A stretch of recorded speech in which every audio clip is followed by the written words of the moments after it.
উত্তৰ ভাৰতৰ দৰেই অসমতো নিৰ্বাচনী হিংসা উজনিত বিজেপিৰ সমৰ্থকৰ হিংসাত্মক আক্ৰমণ অসমতো নিৰ্বাচনী হিংসাই লৈছে ভয়ংকৰ ৰূপ গণতন্ত্ৰৰ উৎসৱৰ নামত বিজেপিৰ ৰক্তাক্ত তাণ্ডৱ বিজেপি প্ৰাৰ্থীৰ সমৰ্থকৰ হিংসাত্মক আক্ৰমণ বিৰোধী কুশলদুৱাৰী বাহিনীৰ গুণ্ডাৰাজত ঢলি পৰিল বিৰোধীৰ সমৰ্থক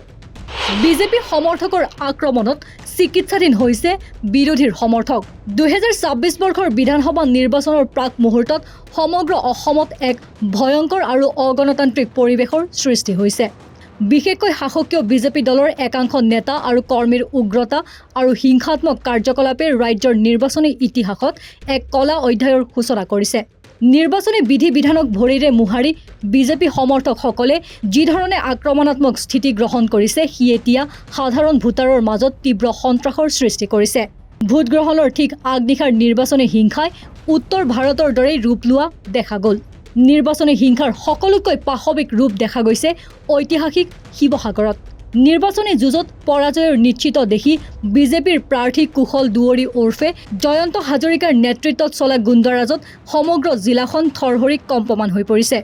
অভিযোগ উঠিছে যে কুশল দুৱৰীৰ আশীৰ্বাদ পুষ্ট এটা উদণ্ড বাহিনীয়ে নিশাৰ অন্ধকাৰত বিৰোধী দলৰ সমৰ্থকসকলৰ ওপৰত জঁপিয়াই পৰিছে ৰাইজৰ দলৰ কেইবাগৰাকীও নিৰীহ সমৰ্থকক বিজেপিৰ এই বাহিনীটোৱে ঘৰলৈ উভতি যোৱাৰ পথত আক্ৰমণ কৰি ৰক্তাক্ত কৰিছে ইয়াৰ ভিতৰত দুইগৰাকী সমৰ্থকৰ অৱস্থা ইমানেই সংকটজনক যে তেওঁলোকক উন্নত চিকিৎসাৰ বাবে ডিব্ৰুগড়ৰ অসম চিকিৎসা মহাবিদ্যালয়লৈ প্ৰেৰণ কৰিবলগীয়া হৈছে আনকি কৃষক মুক্তি সংগ্ৰাম সমিতিৰ সাধাৰণ সম্পাদক বিদ্যুৎ বিকাশ শইকীয়াও এই ৰাজনৈতিক আক্ৰমণৰ পৰা সাৰি যাব পৰা নাই কুশল দুৱৰী বাহিনীৰ নিষ্ঠুৰ প্ৰহাৰত গুৰুতৰভাৱে আঘাতপ্ৰাপ্ত শইকীয়া বৰ্তমান চিকিৎসাধীন হৈ আছে ৰাইজৰ দলৰ সভাপতি অখিল গগৈয়ে এই ঘটনাক বিজেপিৰ এক পৰিকল্পিত ৰাজনৈতিক ষড়যন্ত্ৰ বুলি অভিহিত কৰি তীব্ৰ গৰিহণা দিছে তেওঁ স্পষ্টকৈ কৈছে যে কুশল দুৱৰীৰ নেতৃত্বত চলা এই আক্ৰমণ কেৱল শাৰীৰিক নহয় বৰঞ্চ নিৰ্বাচনৰ সময়ত বিৰোধীৰ কণ্ঠৰোধ কৰা এক নিকৃষ্ট প্ৰচেষ্টা হিংসাৰ এই দাবানল শিৱসাগৰতে ক্ষান্ত থকা নাই টিয়কৰ কলিয়াপানীত এজন সংখ্যালঘু কংগ্ৰেছ নেতা আমিৰ আলীক নৃশংসভাৱে হত্যা কৰি মৃতদেহ মথাউৰিৰ ওপৰত পেলাই থোৱা কাৰ্যই নিৰ্বাচনী হিংসাৰ বিভৎসতা প্ৰমাণ কৰিছে একেদৰে শদিয়াৰ কাকপথাৰত দৰিদ্ৰ পৰিয়ালৰ ভঁৰাল আৰু গাড়ী জ্বলাই দি এক অমানৱীয় পৰিৱেশৰ সৃষ্টি কৰা হৈছে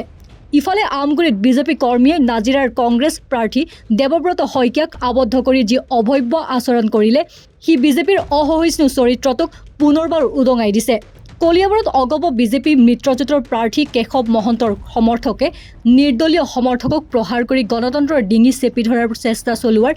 অভিযোগ উঠিছে সৰ্বত্ৰে এতিয়া কেৱল মাৰপিট গাড়ী ভঁৰালত অগ্নিসংযোগ আৰু সুৰা টকাৰ কৰাল গ্ৰাস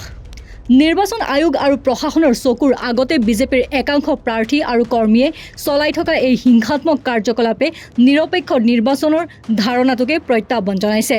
ইপিনে বিজেপিৰ প্ৰাৰ্থী কুশল দুৱৰীৰ দৰে প্ৰাৰ্থীৰ বিৰুদ্ধে উঠা এই গুৰুতৰ অভিযোগবোৰে এতিয়া সমগ্ৰ ৰাজ্যতে তীব্ৰ চাঞ্চল্য আৰু প্ৰতিক্ৰিয়াৰ সৃষ্টি কৰিছে যি গণতন্ত্ৰত জনতাই শান্তিৰ ভোটদান কৰাৰ কথা আছিল সেই একেখন অসমতে এতিয়া বিজেপিৰ ৰাজনৈতিক কুটিলতা আৰু হিংসাৰ বলি হৈ মানুহে জীৱন হেৰুৱাবলগীয়া হৈছে চৰকাৰী পক্ষৰ এনে পাশবিক আচৰণক এতিয়া সকলো সচেতন মহলে কঠোৰ ভাষাৰে গৰিহণা দিছে news desk report north east নাও